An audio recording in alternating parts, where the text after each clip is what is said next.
Let's go.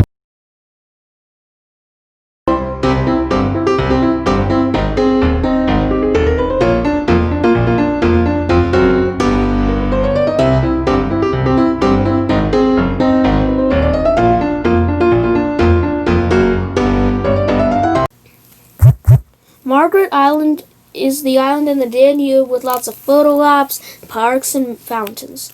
Here's the history. King Bela IV swore that if God would protect her against the Tatars, who were invading Hungary at the time, he would make a church dedicated to his daughter Margaret and dedicate her to that church.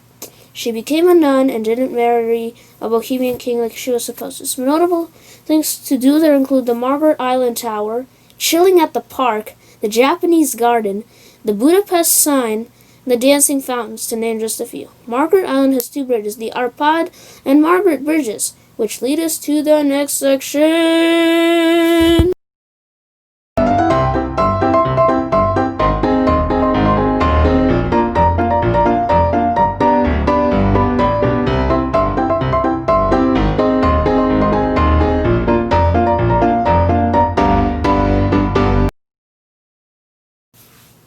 Bridges are an important part of Budapest because Budapest was once two cities and they needed to be connected into one.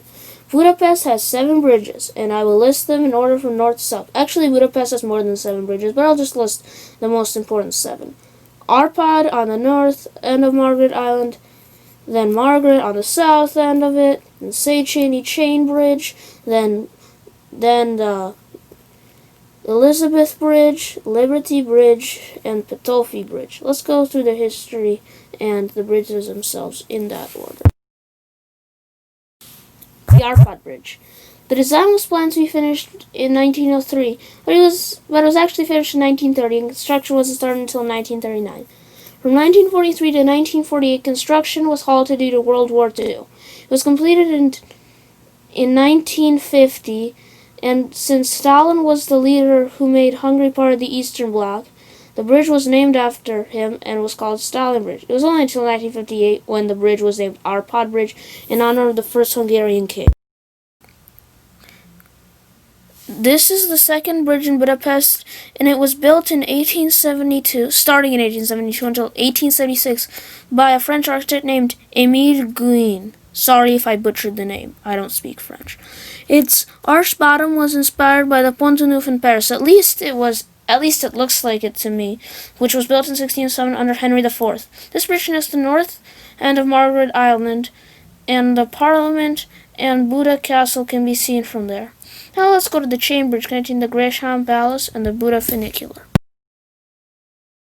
The chain bridge was completed in 1849 and became Budapest's symbol, and was until the Parliament was completed in 1904. It was built with the money of István Széchenyi, who will be important later. In 1820, he was trying to get to his dad's funeral on the other side of the Danube. For this bridge, people needed either boats or ice to cross the river. He had to use ice. He was almost at the other side of the Danube after almost a week, and the ice started to melt, and he was stranded. This made him frustrated because he missed the funeral, so he paid for this bridge to be built. It is guarded by land to symbolize power and was rebuilt after World War II, just like all other bridges.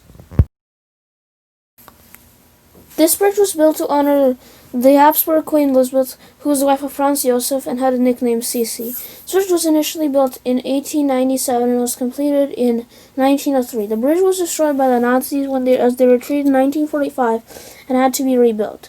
It was rebuilt starting in the 1960s and was completed in 1964.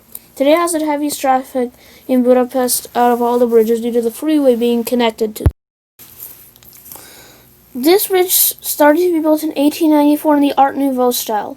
It was completed in 1896, which was just in time for the Millennium celebration. It is a green suspension bridge with turrets on the first 2 piers and statues of Virgil Nage on the other 2. It was originally named Fővám Bridge. I don't know how to speak Hungarian. I might have Fővám Square Bridge because of the Fővám Palace is right there. It was then called Franz Josef Bridge after the Franz Josef, the Habsburg Emperor, who led during this time this bridge was built. And then it became Liberty Bridge after World War II to celebrate Budapest's liberation from the Nazis. Quite ironic because the communists ruled there for the next 40 years. But today, it makes sense, and it has the Corvinus University on the Buda side of it. This is the last major bridge in Budapest. It's called Petőfi, which is named after the poet, Petőfi, the poet. And it's probably Budapest's ugliest bridge, which I'll explain why later. The construction was started in 1933 and was completed in 1937, but existed only for a few years because it was destroyed by the Nazis, just like all of Budapest bridges. The reason it's the ugliest is because it was built during the Great Depression, which made saving money up more important than glamour. This bridge was rebuilt in 1950 until 1952 and then was renovated in 1979. This bridge connects Budapest, which takes us to the next section. And yes, there's more bridges, but I'm not going to talk about.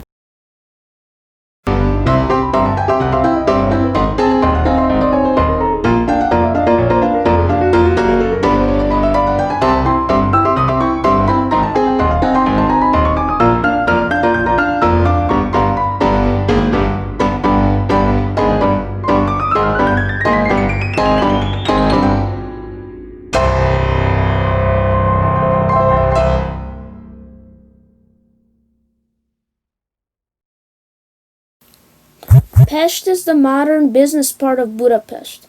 However, it has an enormous amount of sights to see, so you won't be bored. The reason it is modern, is because the flood in 1838 off the Danube destroyed Pest but not Buda. Why? Because Pest is flat and Buda is hilly. I think you can understand it. We will start with the sites closer to the Danube and move farther inland. Let's start with the Parliament. The Parliament was built for the 1896 celebration, like most sites mentioned from here on out will be. That's when it was supposed to be finished at least, but it was finished in 1904 to declare Hungary as a sovereign nation, as it was the second head of an empire that had an enormous chunk of Europe. The neo-Gothic architecture and riverside location drew an inspiration from the Parliament in London. Today it has the crown of St. Stephen, which has been in many places over the past 1,000 years. His most recent visit abroad is to Fort Knox during the Cold War. I've already talked about the grand staircases, so no talk about that. The Parliament has a huge statue complex, with some statues being there. Attila József, the poet, and Ronald Reagan. The most special one, like I said in my Danube cruise video, is Imre Nagy. He was the Prime Minister of Hungary after World War II and endorsed the protesters in 1956 who supported the withdrawal from the Warsaw Pact. After this, troops were sent in from the Soviet Union to prevent this. Then a protester killed a KGB officer, which resulted in the Soviet Union responding, which killed Imre Nagy and thousands of the protesters. There's also a monument to the Jews who got killed in Budapest in 1944, like right by the river. They got drowned in the Danube and were forced to take all their clothes off, so 60 pairs of iron shoes stand there. Let's move on to the Gresham Palace, aka a hotel.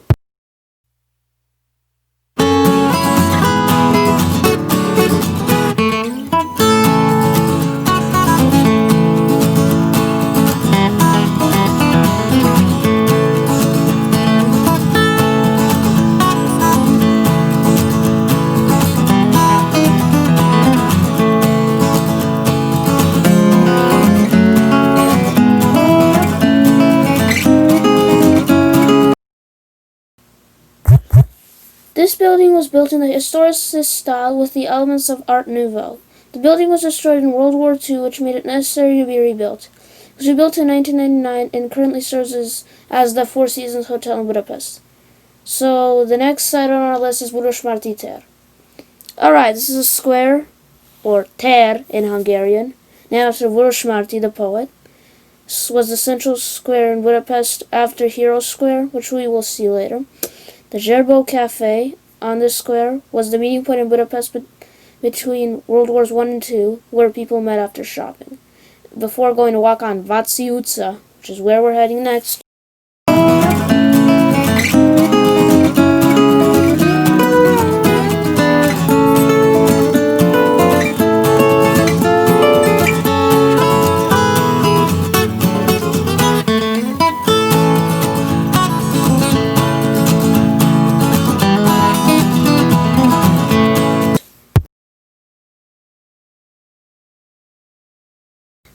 This street was the most western street back during the Cold War.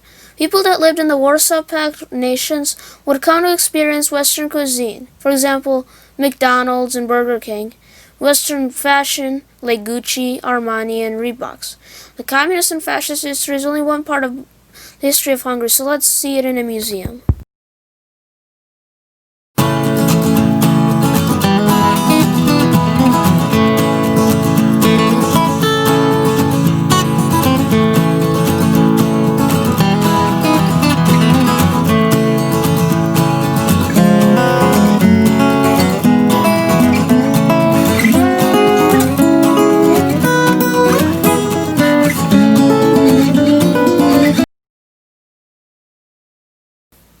We're at the Hungarian National Museum. Here you can see Hungarian history from Árpád to Orbán and feel what this country has went through. However, this isn't just a museum, this is a historical site in itself. In 1848, the Hungarian uprising started at the doors of this building, which is now a museum.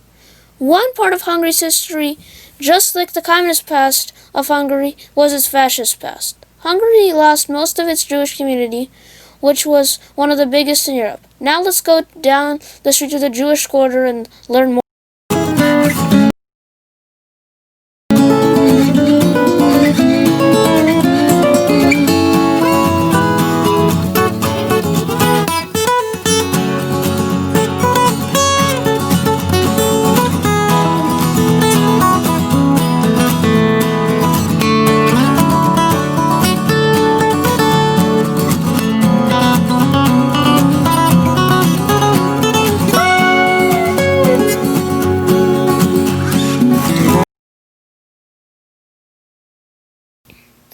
Now that we're there, let's go to the Dohány Synagogue. The synagogue was completed in 1858 and it looks like a church.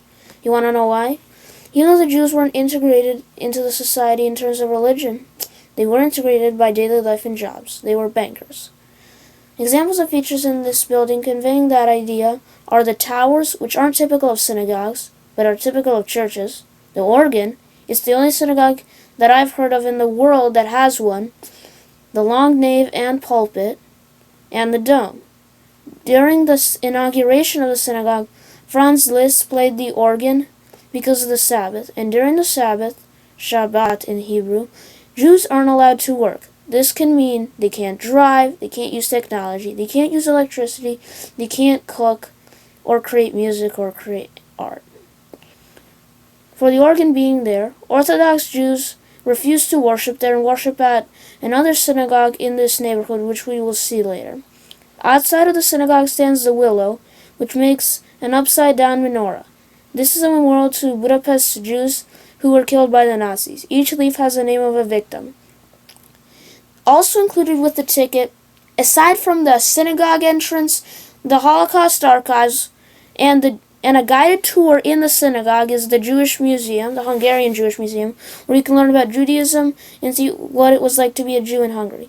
The Orthodox synagogue was built in 1912 in Vienna with the secession style, and it was destroyed in World War II just like the Dohány Synagogue and was rebuilt.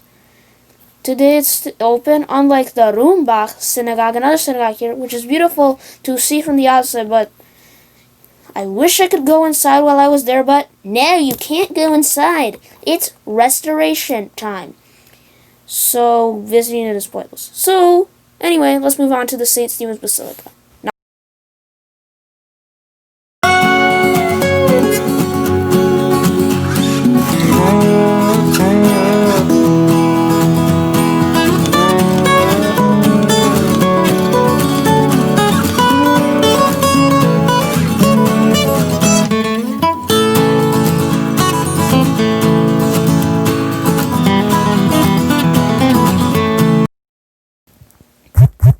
This church was built to remember Hungary's first Christian king, Stephen I, who we talked about before. This church has his hand and other holy relics. This church was supposed to be finished by the millennial celebration. However, an explosion collapsed the dome, which forced the building to be rebuilt from scratch. You can also go to the dome and see the city from there. And fun fact about the domes, they are 96 meters. Don't you know why? And now That's where Andrássy Avenue, or út in Hungarian, starts, which is the street we're going to start walking next.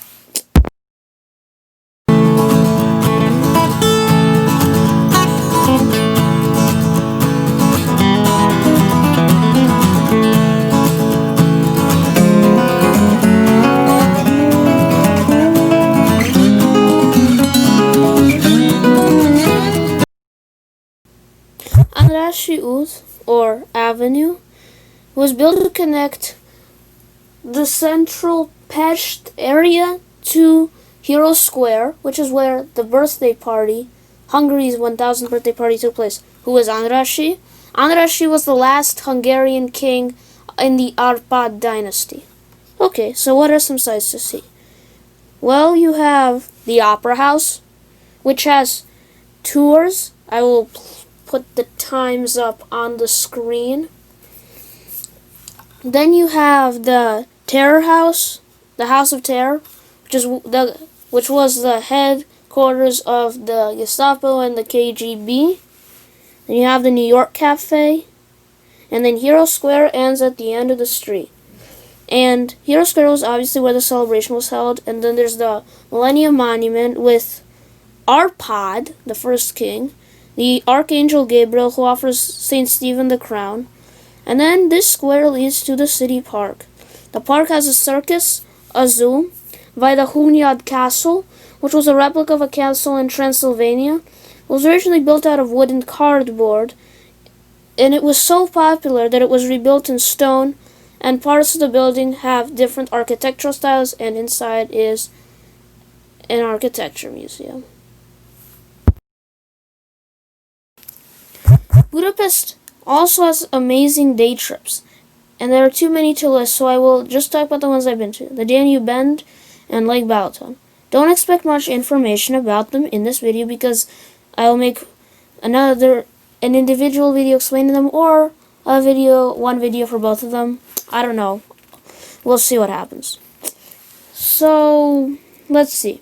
The Danube Bend towns include the following: Esztergom, the Hungary's religious capital, and it was a capital of Hungary when St. Stephen became the king, and it has the Basilica, the most important basilica in Hungary. Visegrad, Hungary's capital under King Charles I, who was when there was a civil war in Hungary in the 1300s,